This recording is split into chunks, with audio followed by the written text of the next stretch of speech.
Well, this is a very awkward conversation to have with non-Phillies fans. But as a Phillies fan, we are prepared for this moment. It's the time of year again when we have to explain why we're so bad against the Miami Marlins every single time. Hello, everybody. Sorry for that change in tone. I am Riley Rich. We're back with episode number 3 of It's Always Sunny in South Philadelphia, and today we're going to look at the disappointment that has been on display in South Philadelphia so far in a baseball field near you. The Phillies had their first divisional tests of the year. They had a home series with the Mets and a road series in Miami against the Marlins, the last place Marlins. Keep that in mind as we go forward. It was a very interesting week. A few ups, a lot of downs. Oh my god, a lot of downs. We'll get into that. And we'll also get into the reason why. I like to explain this in the description, but I don't really say it out loud. We like to look at the reasons why. I really don't like the idea of pointing fingers at people and not explaining myself. I think the point of this channel is to explain the Phillies' failures and then explain how to fix them. Quite simply. So the Phillies had a home series with the Mets and a road series with the Marlins. Let's start from the top on April 11th.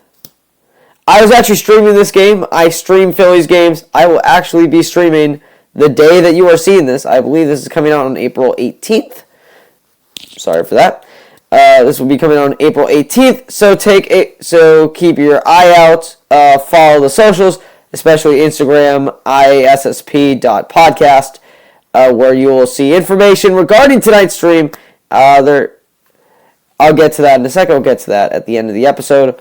But yeah, so I was streaming this game on April 11th, and it was not a fun first 8 innings. No, it was not. Alec Bohm, oh buddy, we'll get to talk about Alec Bohm. This is almost a dedicated episode for him. So he had 3 throwing errors, and people were reasonably angry. And this is time for me to be the mediator and entertain both sides. Look, as Phillies fans, we saw this coming. This team is quite literally error-ridden. We are an error-ridden squad. We contain errors. We will have errors. Do we talk about Mazziotis from Sunday? No. Not as much as Alec Bohm's because of quantity. Alec Bohm with 3 throwing errors. His defense is not the thing why the Phillies have him. The reason why the Phillies got him with this very early in the 2018 draft was because of his bat, and we'll get to that later. But Alec Bohm with 3 throwing errors. The Mets were able to advance because the throws went into right field, and the Mets found a way to drive him in. It's as simple as that. We'll talk about that as the episode goes on, that the difference between the Phillies and whoever they play is production at the plate. And it's kind of funny talking about that when we're the squad that's supposed to be hitting all of the home runs and driving people in. And I see it's ironic that we're the ones that are having problem with run production. It's like the New York Giants last year. And I'm pretty sure I said that in the last episode as well. But pitching did the best it could. I mean, you can't really blame Ranger Suarez. He only went 2 2/3. That's because he got a high pitch count. He was up near 60. Everybody knew coming in that Ranger Suarez was going to have a low pitch count. Joe already said it was going to be near 60. He hit that pretty early. The Mets were working the counts. We were giving them extra outs. And Ranger was taken out. The bullpen, by the way. I'm just going to say this. I'm not going to go into in-depth on every game. But the bullpen, all around, has been pretty good. It's not as bad as a problem as we think. Andrew Bellotti has been getting a lot of work. James Norwood came in a few times in Miami. Saranthe's done the best he could, or done really well. Brad Hand, Jose Alvarado, those are guys that we've been seeing a lot, and they've been doing really well when they've come into the game. And also Christopher Sanchez, I think, came in. He gave up a few runs, but he was still very serviceable. But the story from April 11th, and I kept saying this every inning, Nick Nelson. He came in for near 4 or 5 innings, and he tossed the ball perfectly. Or, not perfect, but he was getting outs. He was doing things correctly. He picked his teammate up. He picked Ranger Suarez up. Props to Ranger Suarez. But the thing that people remember about that game on last Monday was the 8th inning. And we talked last year for season 1, we talked about the Phillies and the difference between station to station and dual threat offense, which are the two things that the Phillies could have done and were successful with. You saw dual threat on display. You got runners on and you're driving them in with home runs. It starts with a single. JT hit a clutch home run, and then you're seeing multiple doubles down the line in the gap. The ball is being hit on a line perfectly. They're not worried. The hitters are not worrying about where they're trying to take the ball. They're making contact. That's all that matters. It's trust. It's belief. JT with a home run. Reese hit one down the line. Alec Bohm with a single that started the whole thing. He started off with 3 errors at the start of the game and then started the biggest rally and the most important thing about this game. And then, of course, Brad Hand came in and finished it off with a clutch strikeout in a very solid 9th inning. So the Phillies got it. A much-needed 5-4 win. Momentum was riding. And then we get to April 12th and the rest of the week. And we talk about what happened.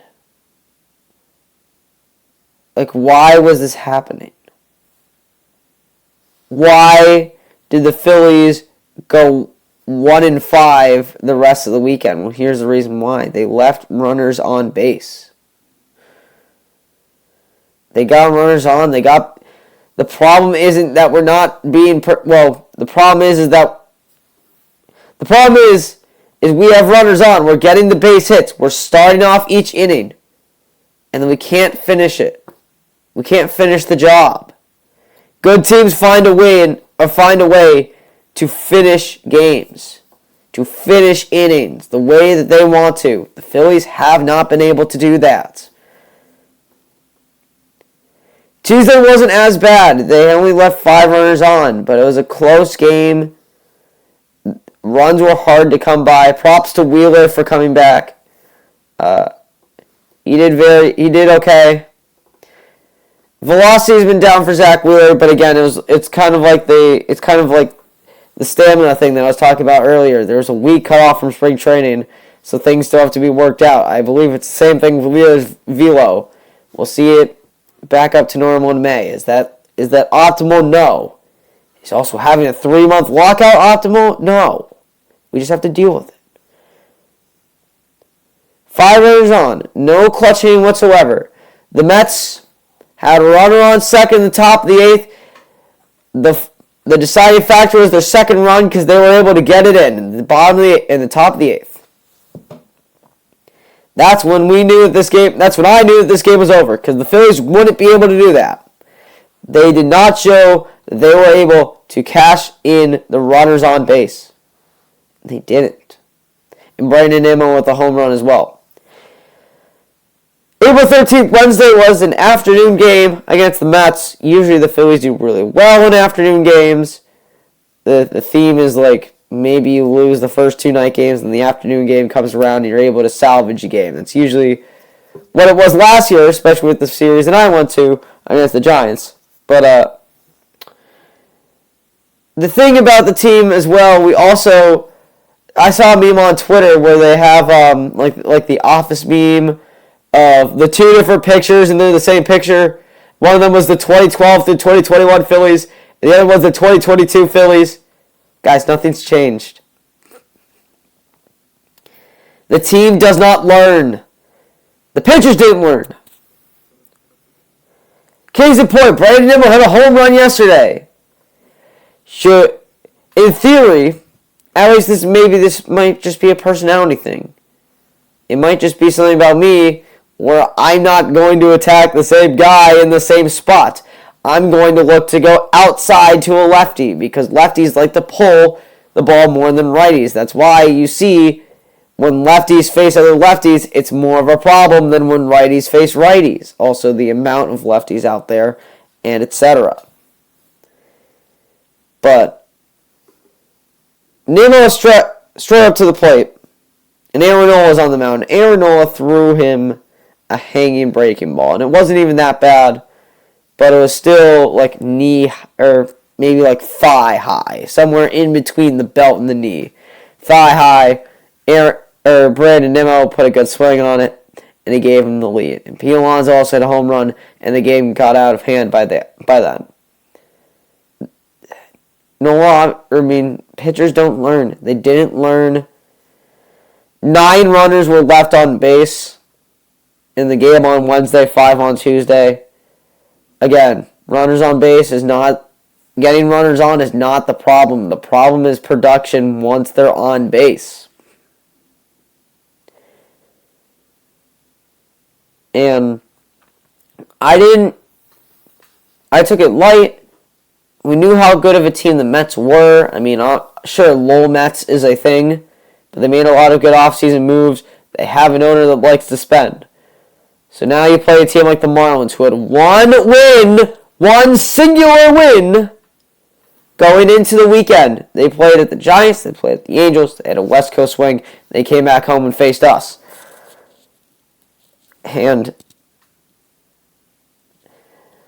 the series against the Marlins showed everything wrong with the Philadelphia Phillies. Here's what I mean. When you watch, again, another game that I live streamed. When I watched those games, when I watched the games against the Marlins, it's something so simple that the Phillies just can't counter with. It's the shift. The Marlins doubled down on the shift.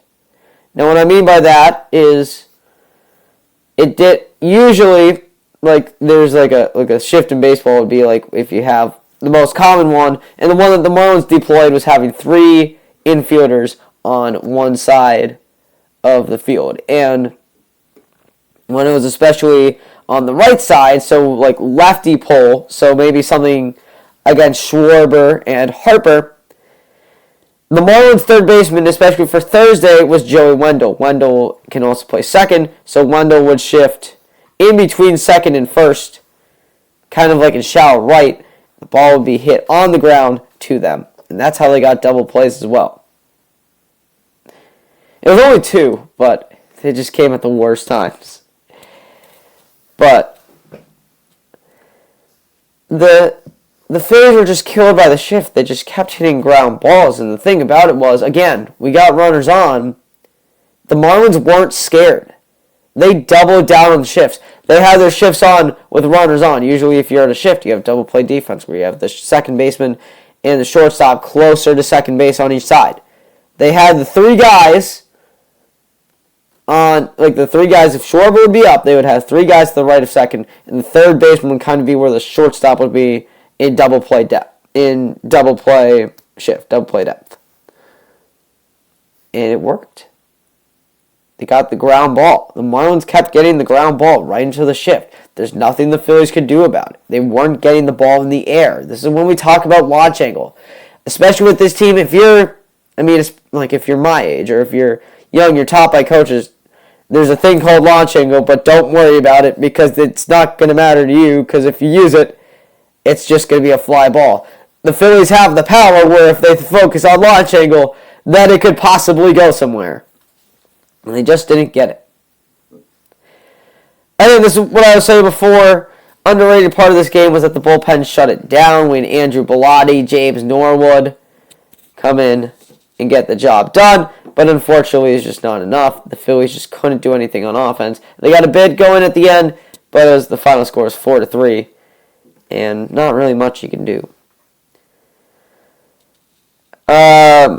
Friday, the team went 0-9 with teams in runners in scoring position, and Miami got triples. Miami has the speed where if they can hit it down the line, a guy like Jesus Sanchez or Jazz Chisholm, I believe they were the two that got triples, can run around the bases and start something for Miami, and they did. They certainly did.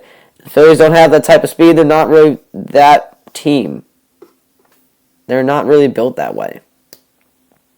But, however, I mean, again, you got a good team knows how to cash guys in. It can't all be home runs. I know it's something that we all want.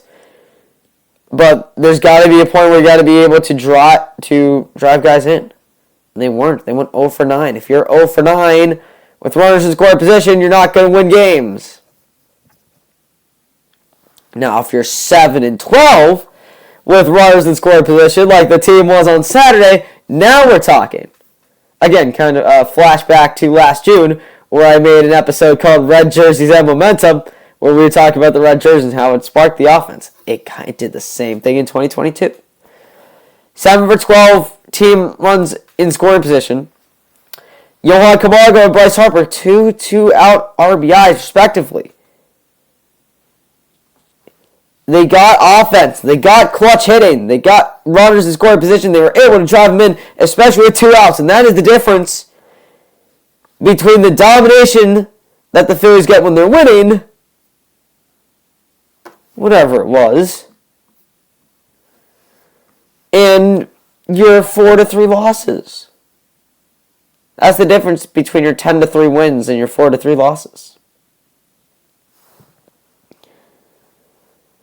And, I mean, not to add on, Ranger Suarez went from 2 2/3 to 5 innings.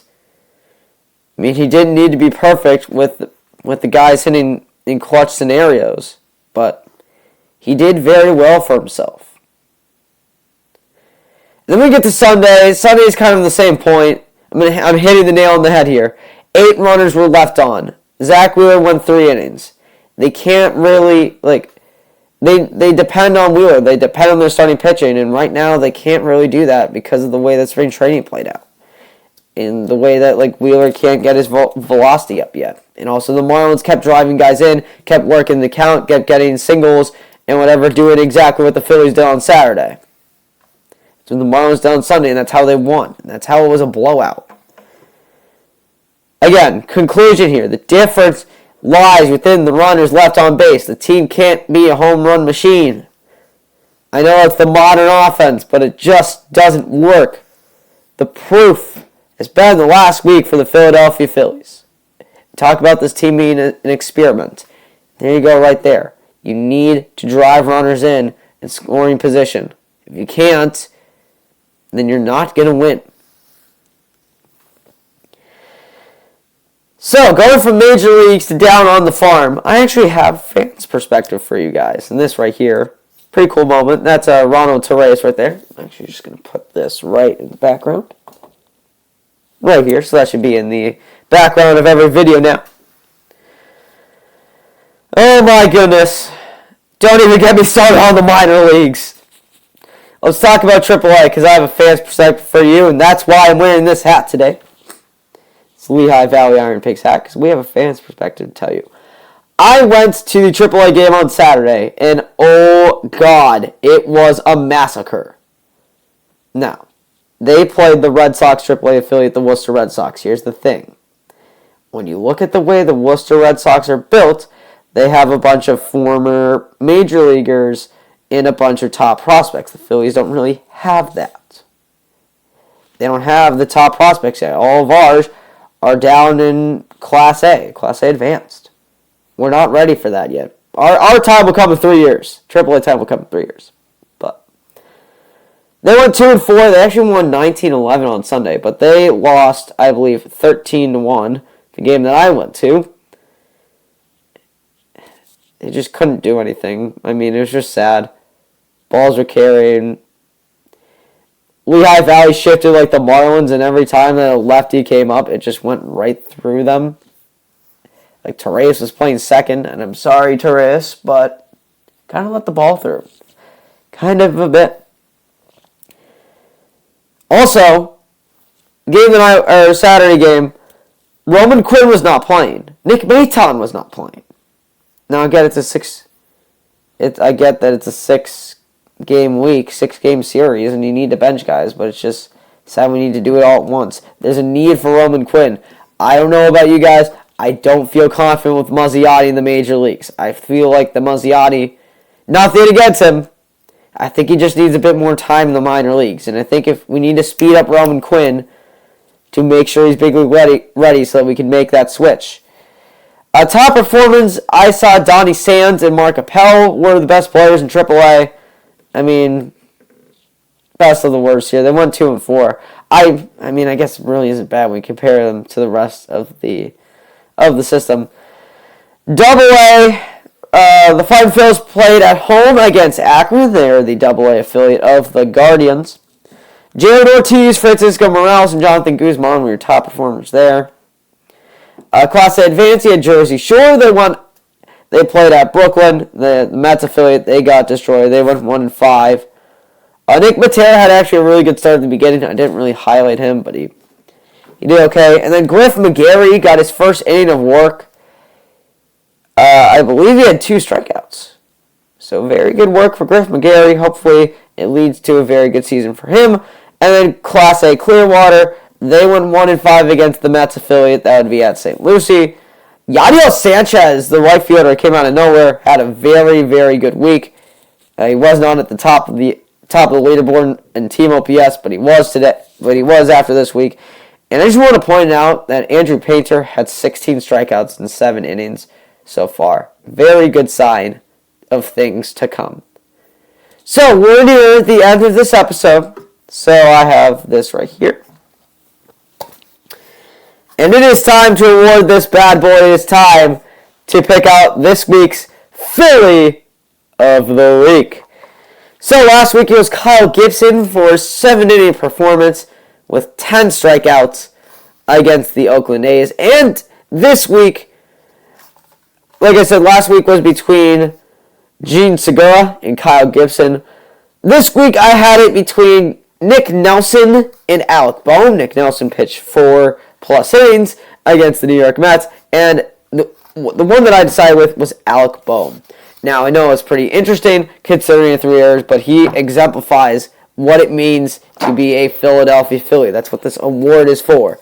The best Philadelphia Philly. And Alec Bohm exemplified what it means to be a 2022 Philly. Did he have 3 errors? Yes. But here's the thing.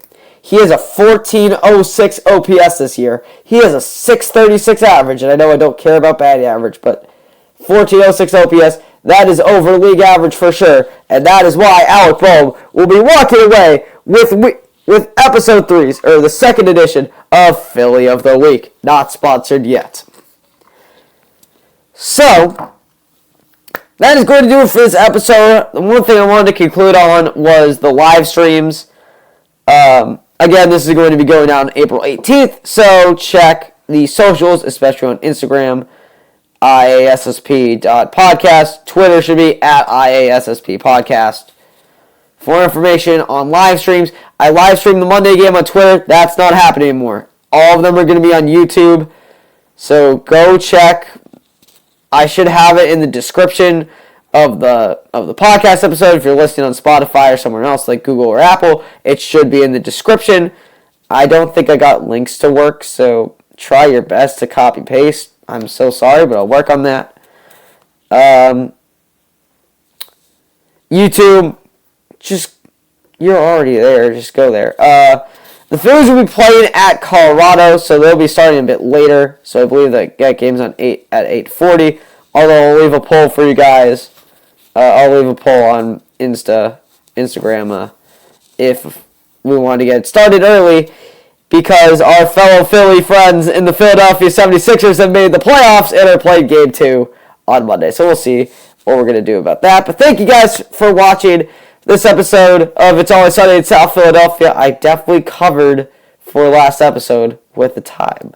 Nice job by me. But so the Phillies will be played at Colorado and versus Milwaukee. So that will be the next two series we talk about next week on the podcast. So thank you guys for listening and dealing with this. Make sure to follow and subscribe wherever you listen. And make sure to stay subscribed. We had near 20 on Monday on the YouTube channel. Now it's down to 9. What happened? Also, Instagram, thank you. I have a very good friend community. We're up to 18 on Instagram, so thank you guys so much for that. We're getting new listeners. It's awesome. Thank you to India and United Arab Emirates. I don't know what I did to deserve those fan bases, but I started them up apparently. And Puerto Rico as well. Thank you for that. So make sure to follow and subscribe wherever you listen. Spotify, YouTube, Google Podcasts, Apple Podcasts, Radio Public, Pocket Casts, Breaker. I believe I said them all.